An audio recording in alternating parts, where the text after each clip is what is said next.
Η παρούσα μελέτη βασίστηκε στη μικροϊστορική προσέγγιση. Η μικροϊστορική έρευνα εστιάζει στο βίο ατόμων σε συγκεκριμένη εποχή, τόπο και κοινωνική ομάδα ή στην τοπική ιστορία. Η εστίαση μικρής κλίμακας επιτρέπει την αποκάλυψη τεκμηρίων, τα οποία αλλιώς κινδυνεύουν να μείνουν στην αφάνεια και τα οποία είναι σχετικά με το κοινωνικό και πολιτισμικό περιβάλλον του αντικειμένου έρευνας. Η προσωπική ιστορία του Μανώλη Εκατερίνη έχει κατά το ίμιση τις ρίζες της στα Επτάνησα, από όπου καταγόταν η οικογένεια της μητέρας του, της Κατερίνας, το γένος Χαλικιοπούλου. Ο παππούς του Χαράλαμπος ήταν πολιτογραφημένος στην Κεφαλονιά, αλλά γεννήθηκε στη Σμύρνη, όπου είχε εγκατασταθεί η οικογένεια για επαγγελματικούς λόγους. Παντρεύτηκε τη Λουλουδιά Παπαγιάννη από τη Φώκια και έκαναν 10 παιδιά, εκ των οποίων το δεύτερο και η πρώτη κόρη ήταν η μητέρα του Μανώλη Κατερίνη. Μετά τη Μικρασιατική καταστροφή, η οικογένεια του Εκατερίνη μετήκησε στη Θεσσαλονίκη. Το Μάρτιο του 2025 παρουσιάστηκε στην Κέρκυρα ο βίος και η προσφορά αυτού του αρχιμουσικού.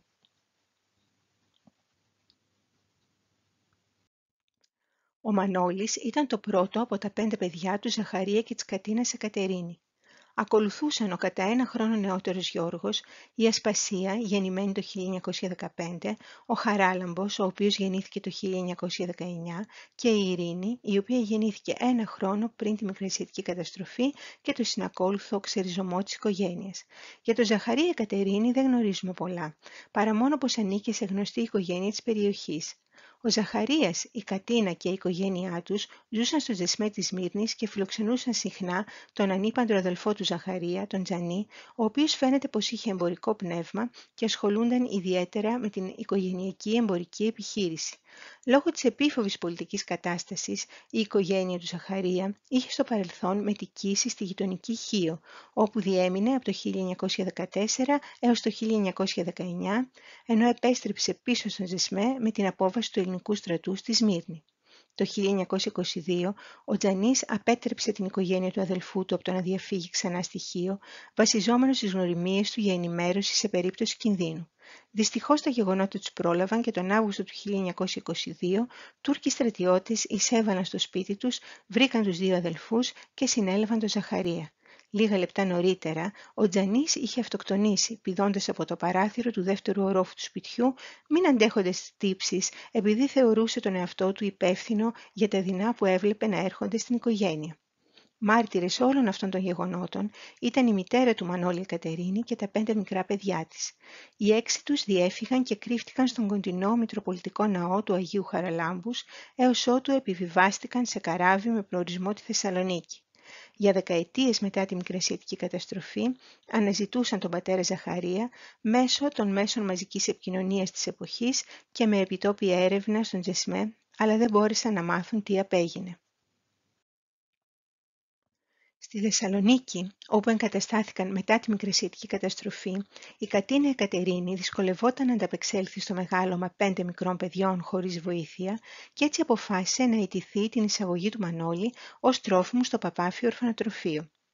Ο μικρός Μανώλης ήθελε να μένει στο Παπάφιο Ορφανοτροφείο, διότι μπορούσε να είναι πιο ανέμελος από ότι όταν ήταν στο σπίτι του, όπου είχε πλέον καθήκοντα προστάτη της οικογένειας. Στο ίδρυμα περνούσε πολύ ωραία, έκανε φίλους και το θεωρούσε ως δεύτερο σπίτι του έως το τέλος της ζωής του. Παρακολουθούσε τα μαθήματα μουσικής και συμμετείχε στη χοροδία και την μπάντα του Ιδρύματος. Μελετούσε πολλές ώρες και έμαθε γρήγορα να παίζει πολλά πνευστά μουσικά όργανα. Δάσκαλοι του ήταν αρχικά ο Ουμπέρτο Πέρκολα, από το 1926-27 ο πρωτοψάλτης Αντώνιος Καλαματιανός και από το 1929-30 ο Κωνσταντίνος Παναγόπουλος, ο οποίος κατήχε επίσης τη θέση του επιθεωρητή στρατιωτικών μουσικών Μακεδονίας Θράκης με βαθμό αντισυνταγματάρχη. Ο Παναγόπουλος, βλέποντας το ζήλο του Μανώλου Εκατερίνη, τον έχρισε βοηθό του, αναθέτοντάς του την ευθύνη της διδασκαλίας των αρχαρίων του τμήματος και τη μουσική διεύθυνση της μπάντας σε ανεπίσημες εκδηλώσεις. Από το 1935-36 έως το 1978, επί 42 έτη, ο Εκατερίνης υπήρξε αρχιμουσικός της μπάντας του Παπάφιου Ορφανοτροφείου. Τα καθήκοντα του αρχιμουσικού ήταν η εκμάθηση φωνητικής και οργανικής μουσικής στους τροφίμους και η διεύθυνση των μουσικών συνόλων, μετά από εντολή του Διευθυντή του Ιδρύματος, σε εκδηλώσεις είτε εντός είτε εκτός του Παπάφιου, όπως για παράδειγμα σε εθνικές γιορτές ή άλλες εκδηλώσεις του Δήμου. Η μπάντα συμμετείχε και σε επικίδιες πομπές έναντι αντιτίμου. Ο Εκατερίνης υπήρξε επίσης αρχιμουσικός της μπάντας του Μουσικού Γυμναστικού Συλλόγου Αποφύτων του Παπάφιου Ορφανοτροφείου ο Μελιτεύς, στον οποίο σύλλογο ανήκε και ο ίδιος. Ως αρχιμουσικός του Συλλόγου Αποφύτων, βοήθησε στη συλλογή χρημάτων για την ανέγερση του Ιερού Ναού του Ορφανοτροφείου και τη δημιουργία της πρωτομής του ιδρυτή του Ιωάννη Παπάφη. Το εμβατήριο του Ιδρύματος, ο Μελιτεύς, είναι δική του σύνθεση. Το ακούμε από ερασιτεχνική ηχογράφηση ομάδας μουσικών της Φιλαρμονικής του Δήμου Θεσσαλονίκης, οι οποίοι ήταν μαθητές και φίλοι του Εκατερίνη και οι οποίοι συγκρότησαν ελλειπή μπάντα υπό τη διεύθυνση του Ιωάννη Τέμπρελη.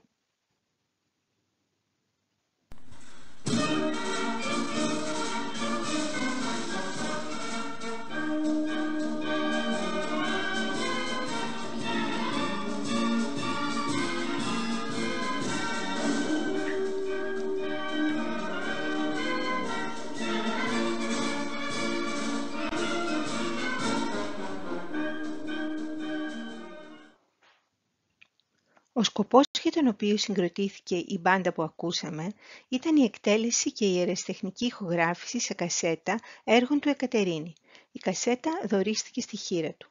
Όλα τα μουσικά αποσπάσματα που θα ακούσουμε προέρχονται από αυτές τις ηχογραφήσεις. Στις φωτογραφίες βλέπουμε τον Εκατερίνη είτε με την μπάντα του Παπάφιου Ορφανοτροφείου είτε με τις δύο μπάντες Παπάφιου και Συλλόγου Αποφύτων σε σύμπραξη.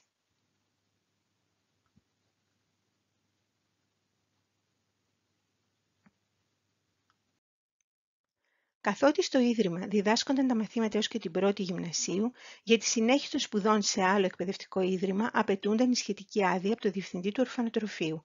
Ο Μανώλης Εκατερίνης κατάφερε να πάρει την άδεια και έτσι τελείωσε το πρώτο γυμνάσιο Αρένων Θεσσαλονίκης. Εμπλούτησε τις μουσικές σπουδές του φοιτώντας στο Κρατικό Οδείο Θεσσαλονίκης. Είχε καθηγητές στο πιάνο τον Εμίλιο Ριάδη και τον Βέλγο Τέο Κόφμαν και στα ανώτερα θεωρητικά τον Γεώργιο Βακαλόπουλο, υπό την καθοδήγηση του οποίου απέκτησε πτυχίο αρμονίας το 1934, αντίστοιξης το 1940 και φούγκας το 1954. Αργοπόρησε λόγω των συνθηκών που επικρατούσαν την κατοχική περίοδο και των συχνών μετακομίσεων του Οδείου.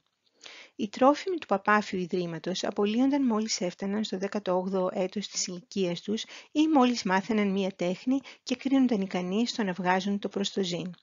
Μόλις απολύθηκε από το Παπάφιο, ο Εκατερίνης άρχισε να εργάζεται ως μέλος συνόλων δημοφιλούς μουσικής της εποχής σε κέντρα διασκέδασης.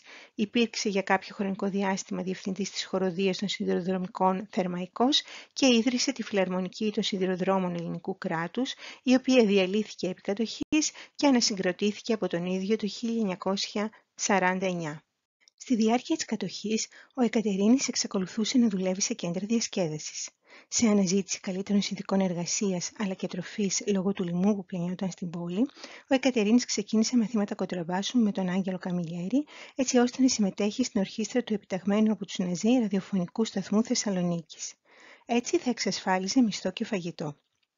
Εκείνο το διάστημα η μπάντα του Παπάφιου δεν πραγματοποίησε δημόσιες εμφανίσεις, οι οποίες ξεκίνησαν πάλι από το 1946.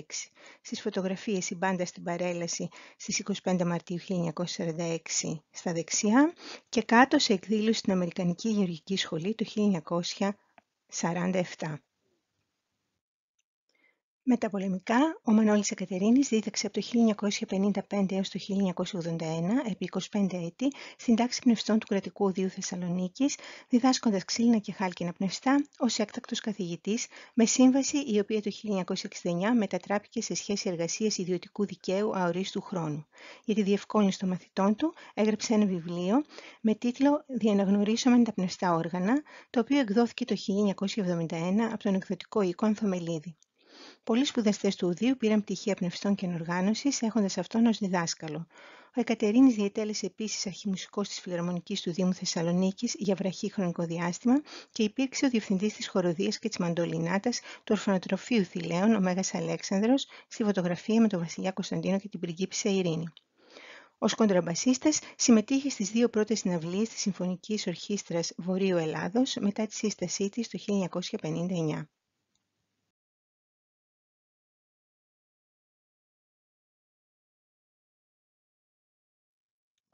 Ο Εκατερίνης στράφηκε στην επεξεργασία τραγουδιών και αργότερα στη σύνθεση, με σκοπό να κρατήσει ζωντανό το ενδιαφέρον των μουσικών που συμμετείχαν σε φιλαρμονικές μέσω του εμπλουτισμού του ρεπερτορίου.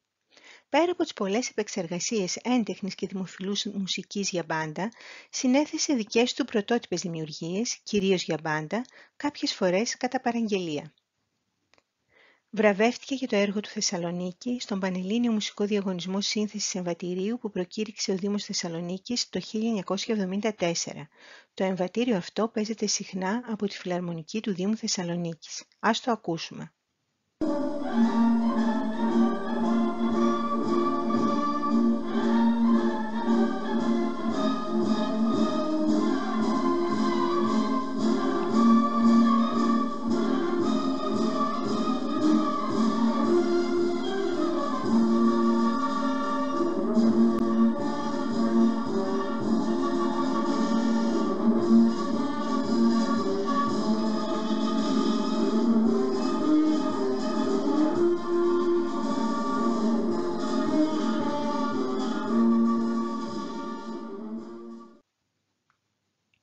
Σε τελείως διαφορετικό ύφος από τα δύο εμβατήρια που ακούσαμε έως τώρα είναι το έργο του «Ελληνική Αντίλαλη». Ας το ακούσουμε.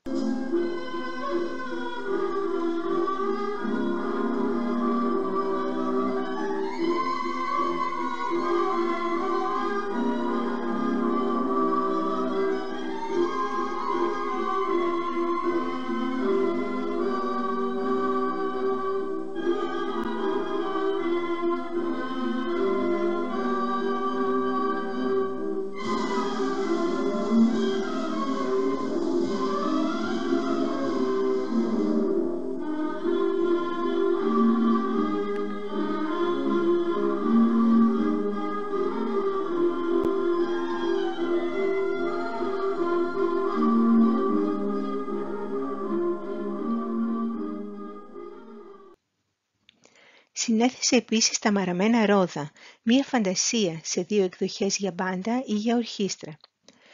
Μία ρομάντζ για τσέλο και πιάνο και δύο τραγούδια, Παύσης του σχολείου με συνοδεία πιάνου και Παναγής σε δύο εκδοχές με συνοδεία πιάνου ή μπάντας. Ο Μανώλης Εκατερίνης απεβίωσε το 1983. Στην κηδεία του η μπάντα του Παπάφιου έπαιξε το πιο αγαπημένο έργο της από όσα συνέθεσε ο Εκατερίνης, τη φαντασία Μαραμένα Ρόδα. Ας το ακούσουμε.